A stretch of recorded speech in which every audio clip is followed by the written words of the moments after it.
Today we are going to try to make a tier list of all the legendary commanders in Rise of Kingdoms. Now, well, not all of the commanders, because we are going to exclude the farming commanders because there is no point. We are also going to try to make the list simplified by having only 3 tiers. In the first tier, we will call it top tier, which is only 7 commanders, and they're the must-have commanders for everyone, for every playing style, whether you're free to play, big spender, medium spender, whatever you may be.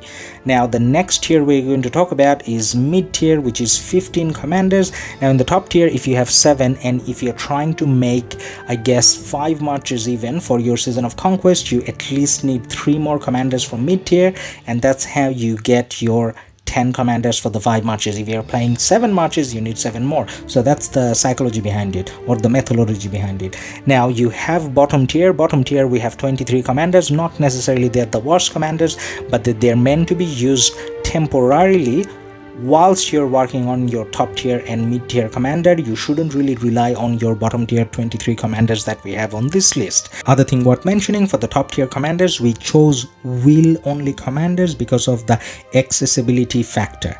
Now let's get started with the top 7 top tier commanders.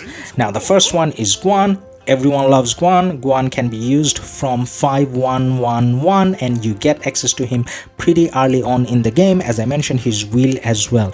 Now let's have a talk about his skills, why he's so good. His first skill is the best skill because it comes with the silence and the massive damage factor. Obviously he's a lot better when you max him. Now the next commander on the list is Harold. Now Harold can't really be used from 5111. I mean, you can, but it's not as good. He's one of those that needs to be maxed as well because of his 3rd and 4th skill, how it kind of interacts with each other, and the counter attack surround AoE effect that you have that is better with him being maxed. So he's definitely one of those must-have commanders. He can't be swarmed down. He's good for rallies as well, so that's one other bonus point. Now moving on, the next commander on the list, it's an early on commander, so we have Alex there. So Alex, his first skill is pretty good, but it's actually his 2nd skill that makes him special. In his 2nd skill, he got the instant proc 1700 damage, and that's very rare and very good. Obviously he's a lot better when you max him, but then you can definitely use him from 5511. I mean, start using him.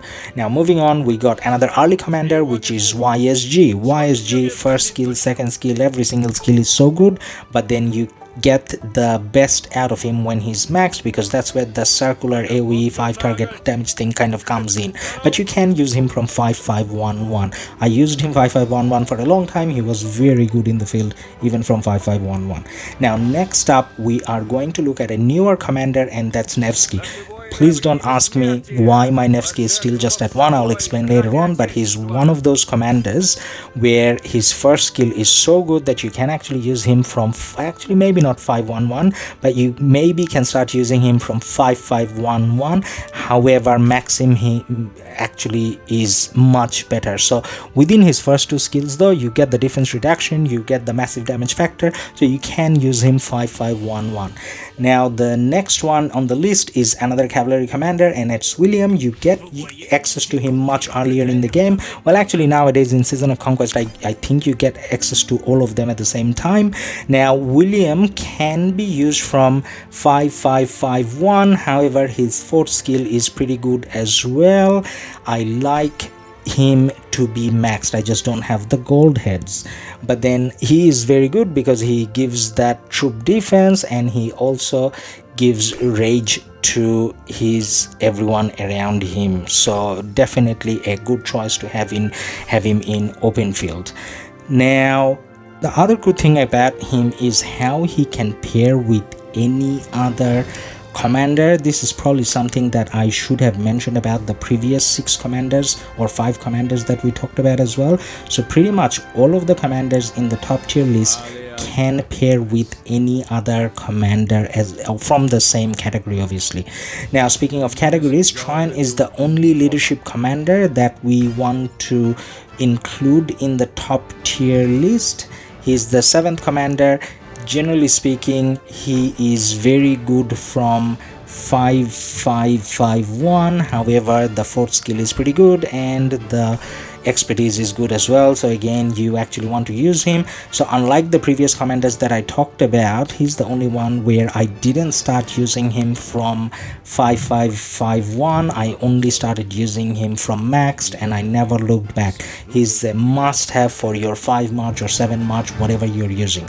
So that covers our top tier commanders. Now we are going to talk about our mid tier commanders. So we have 15 commanders here, and as I mentioned, you're meant to make your 5 or 7 marches using these commanders along with the top tier commanders, or pairing them with the top tier commanders. Now the first example that I showed, Attila Takeda, obviously you paired them with each other.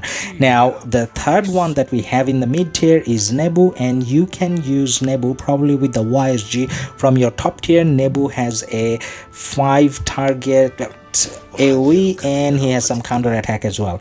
And then next up we got Saladin. Saladin is your early game commander, but then you can still use him whether it be with your Nevsky or William or whichever cav commander that you want to use him with.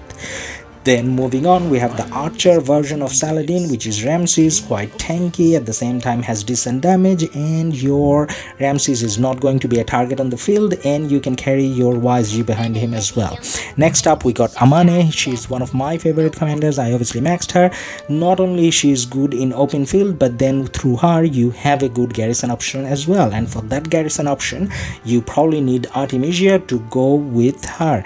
Now, Artemisia alone can carry your YSG, but then she's a good pair with the Amani that I mentioned. She can also be the primary to your Tomiris as well because of how their skills kind of interact. For Tomiris, Artemisia is a good primary. Now there aren't any more archer commanders in that list. Next commander we want to talk about would actually there is, I forgot, Gilgamesh. Now Gilgamesh again is a very good commander on his own. He's probably best paired with Nebu, but then he kind of works with any of the other archer commanders as well. Through him you do get a good archer rally commander as well, and if you pair him with Nebu, then open field and both rallies are covered. Next up we got XY. Now XY should have been a top tier commander. I kind of have him as mid tier just because he's so much targeted that taking him out on the open field gives you devastatingly bad results. Like if you own the field, he can destroy everything, but if you don't, then he gets smashed. Now speaking of getting smashed, one commander that does never get smashed is your Pakal. Through Pakal you got a rally commander, and at the same time on field he has a lot of counter attack damage, so if you take him out, especially with your Herald, then you're going to get good counter attack damage trades. Next up we got Honda. I haven't invested, but I have heard that 5511 is pretty good, and maxed is even better, goes well with your Tomiris if you want to use him. Next up I got one of my favorite commanders, and sadly I did use some gold heads on him. I'm saying sadly because I probably didn't need to gold commanders. You're not meant to use gold heads.